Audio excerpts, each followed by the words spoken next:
Recently நம்ம ஆளுங்க face பண்ணிக்கிட்டு இருக்கிற ஒரு பிரச்சனை என்ன தெரியுங்களாங்க? பெருமாளே, ஏன் ஜனங்களுக்கு இவ்வளவு அலட்சியம்? யாருக்கும் ஒழுக்கம் இல்ல, யாருக்கும் பொறுப்பு இல்ல.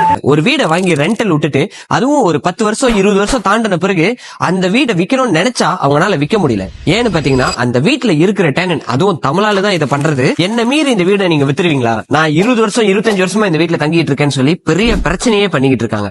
ஆக்சுவலி பை ரைட் பாத்தீங்கன்னா இங்க இது எதனால நடக்குதுன்னா ஒரு ப்ராப்பர் அக்ரிமெண்ட் இவங்க போடுறது இல்ல. அப்ப நம்ம போய் கேட்கறப்ப ஏன் நீங்க ஒரு ப்ராப்பர் அக்ரிமெண்ட் போடல அப்படின்னு கேட்கறப்ப இவங்க என்ன சொல்றாங்கன்னா, இல்ல பிரதர், ஆரம்பத்துல 2 வருஷம் 3 வருஷம் நம்ம அக்ரிமெண்ட் போட்டிருந்தோம், பேமெண்ட் எல்லாம் நல்லா இருந்துச்சு, அதனால அதுக்கப்புறம் நம்ம அப்படியே விட்டுட்டோம் ஃபுல்லா நம்ம அக்ரிமெண்ட் போடாமன்னு சொல்லி அந்த ஒரு தவற பண்ணனால இன்னைக்கு அவங்க அனுபவிச்சிட்டு இருக்காங்க.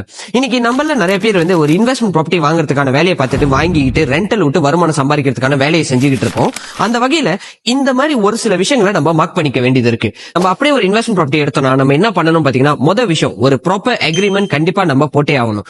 அதே சமயத்துல நம்ம ஒரு வீடை மேக்சிமமா பாத்தீங்கன்னா 2 வருஷம் தான் ரெண்டல் விடணும். இந்த 2 வருஷத்துல பேமெண்ட் எல்லாமே கரெக்டா இருந்துச்சுன்னா தென் நீங்க அதுக்கப்புறம் கண்டினியூ பண்றத பத்தி யோசிக்கலாம். மூணாவது விஷயம், வீட்டுக்கு டேனனா எடுக்கிறதுக்கு முன்னுக்கு அவங்களோட பேக்ரவுண்ட் செக் பண்ணி ஆகணும். அவங்க எங்க வேலை செய்றாங்க, என்ன மாதிரி ப்ரொஃபஷன்ல இருக்காங்க, இந்த மாதிரி விஷயங்கள் எல்லாம் செக் பண்ணிட்டு நீங்க எடுக்கிறது உங்களுக்கு பெட்டரா இருக்கும்.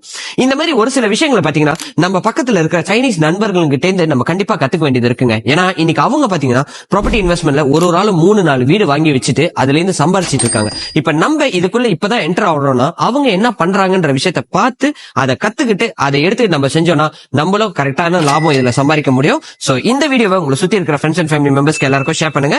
அண்ட் முடிஞ்ச அளவுக்கு இந்த வீடியோவை சேவ் பண்ணி வச்சுக்கோங்க. நிறைய பேர் இப்ப இன்வெஸ்ட்மெண்ட் ப்ராப்பர்ட்டி வாங்கிட்டு இருக்காங்க, அவங்களுக்கு எல்லாம் இந்த வீடியோ ஒரு பயனாவும் இருக்கும்.